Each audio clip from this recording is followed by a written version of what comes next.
these 10 talks are great to build awareness because you don't have always the time to take a deep dive. And what I'd like to do today is just build awareness around wireless medical devices, which you may or may not have come in contact with in your careers. I spent about half of my wireless career in that segment. That doesn't mean you give up infrastructure. That just means you take on another layer of complexity when you're dealing with the client side. So just to get into it now, so why are we talking about this today? Really simple. It's healthcare is one of the fastest growing fields when it comes to R&D and technology. It is because of longer age, right? We're doing better at curing and adding lifestyle enhancements so that people could live longer with either disease or get rid of it altogether. I don't think that's a mystery to anybody. I mean, the elderly groups, retiring groups, they're the fastest growing groups in the world at this point. Medical devices are geared to grow from, right now we're about 5.6 million. They're about to double in the next five years or so. So that's why it's important. And then when you look at market growth, you're looking at 25% in the next 5 years, particularly for Europe. You're looking, again, at 25% across the world. And that number varies based on how you define it, right? So some research defines it based on technology. Some define it based on whether you've been approved by FDA or other regulatory groups. So that number varies, but at the end of the day, it is a growing market. And you will see this come more and more. You've seen it in a lot of recent articles when it comes to R&D and other things that are happening. So what? Now what, right? How does that affect what we're doing today? Well, hospitals, I think there's no mystery to anybody, whether you're in Europe or in the States, they're one of the most challenging environments when it comes to infrastructure, right? You got not only structural challenges, you have multi-devices and technologies all in one place. You have a lot of different red tape and confidentiality and security that are in hospitals that are not always present in other places.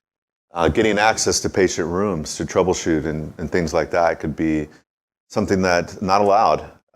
There's still hospitals out there that say you can only put APs in a hallway. I mean, even today, that still exists. So it's known as one of the most challenging environments.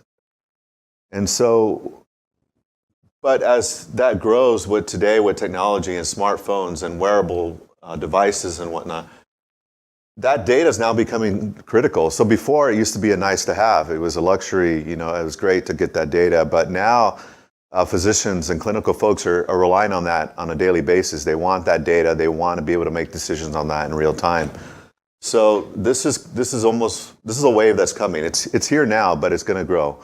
So why is that a problem? Well, typically wearable devices, wireless devices that are body worn, anything along those lines, they're the lowest node or the lowest common denominator in your environment. If you take somebody like, I don't know if you guys are all familiar with like Devin Aiken and his term for, an average differential. And what that means is when you design or when you're looking at an environment, you're looking at what's the most important but lowest performing client in your environment. Well, that's usually in a hospital setting going to be your medical devices, which are now carrying critical data, which now need to survive in this very complex environment.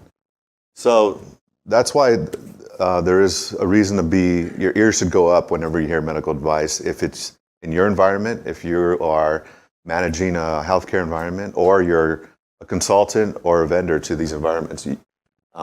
This is a great opportunity. So now what? And when I say opportunity for what? Well, to educate. If you ever talk to me long enough, I'm always going to go back to, as a wireless engineer, you have to become an educator.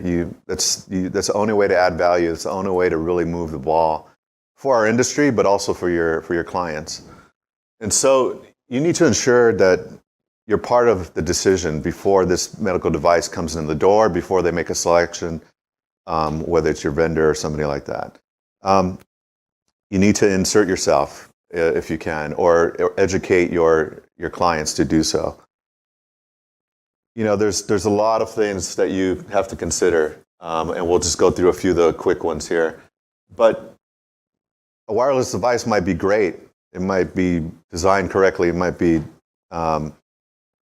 have great output power and antenna design and all those things that make it a nice wireless device. But if it's not designed from end to end, if it's not a solution that takes into consideration encryption from the device all the way back to the patient server, things like that, then you're going to have vulnerabilities, and it's something that you should be looking at. So, and then encryption's a big one, right? Not just from the device to the AP, but back to the patient server. These are non-wireless questions that you might have to answer really to when you're looking at a holistic solution for healthcare. This is huge, and this has come up recently in the news. You know, default passcodes. So you're talking about 200 devices, maybe more. You're talking about 1,000 devices, depending on what you're deploying. And these things come out of the box with default passwords. And how are those managed? How are those going to be configured once it's deployed in the hospital? Obviously, this is the same default when it leaves the factory. How do you manage and change 200 or plus passwords on a device? Those are questions that you got to ask and be able to, put the vendor to the fire when you're talking about how you're going to manage all these devices when you're talking about configurations and mass configuration. Kind of very similar to enterprise security issues, right? And certifications and certificates and managing those things. It becomes the same issue when you're talking about just access to a wireless device and being able to authenticate and get into it. Performance and specs. You know, you really have to take a look. You got to ask for the specifications. A lot of vendors are not going to always give you what you need, you know, when it comes to their output power and their antenna gain. And some of them might even try to hide it. You really have to be diligent with asking about that. Dig deep. Ask about the RF propagation. Where's that energy going? You know, if it's a wrist-worn device, where's that energy going? Is it going, out away from the body? Is it going back into the body? You know, those are questions that we ask our AP vendors, when we're looking at directional antennas, right? But people forget about, body-worn devices and things that, are not only going to be body-worn, but they can be mobile.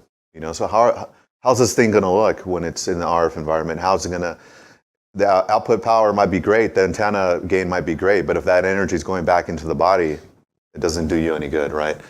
And then QoS, just making sure that solution is always end-to-end.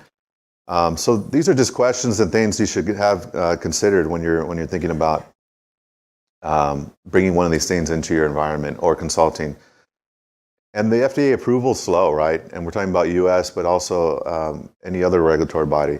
So you want to look at the roadmap. They might say, well, we haven't released dual band because it takes too long to get certified. Oh, well, that's great. We understand that. But what's on your roadmap? What are you working on now? And, never forget about roaming. Body-worn device, roaming, data loss considerations. What about using vital sign data and things like that? How are they addressing enterprise roaming, right? Very important questions for healthcare. And again, just make sure you're involved in this process. That is the biggest thing. There's some great things going on out there for people doing due diligence around healthcare and other industries. And so other considerations as we wrap up here, patient factors, things that you could bring to the table, even though they're non-wireless. Is this device heavy? Is it easy to be worn? Is it comfortable? Clinical factors might be able to train the nurses and physicians how to use this thing. Troubleshooting tools. So now you have a device that's sitting on a patient that you can't go in a room because it's contact. You can't go in without being in a bunny suit.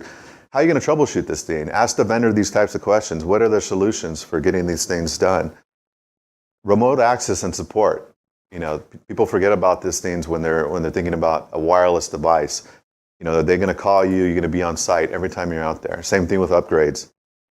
And then I think Keith said it earlier: battery life. If the thing's only lasting 8 hours a day, that's not practical in a hospital. So what is your solution around that, vendor? What are you going to do? How do you solve that problem? Telehealth, right? These things are going to go home with the patient one day. What's the vendor, doing about that? What's their roadmap? How's that going to apply, right? And then in 2013, the FDA actually released guidance. Now, unfortunately, that guidance was a lot about should and recommendations. Nothing that they have to do from a vendor standpoint, but very interesting language that they put in there. I'm going to read this verbatim really quick. Medical device functions and intended use should be appropriately matched with the wireless technology capabilities and expected performance. And otherwise, that environment that you're putting that device into, it should be a nice marriage. Don't bring us a device that's subpar into an environment that requires high-performing clients. So they're trying to push you in the right direction, but there's nothing that's definite yet. But a device has to do validation testing. So when you're talking to vendors, make sure to ask them, what did you do to validate your test in a real-life environment? That's an FDA requirement. So make sure to ask them, what did you do? Tell me, what's your test case? Show me the data. What did you guys do? Where did you test that? What hospital? What live environment did they take place? Your 5 gigahertz device, how'd you validate roaming in a live environment, right? Ask those types of hard questions. And all of them have to do a risk analysis. So ask for that data. Ask, how did you do a risk analysis around cyber attacks and other things of that nature? So hopefully that gives you a little bit to chew on and to help you think about these devices that are coming, and they're going to make your life crazy, right? They already do today, but they're going to be more of them. So thank you. All right, thank you.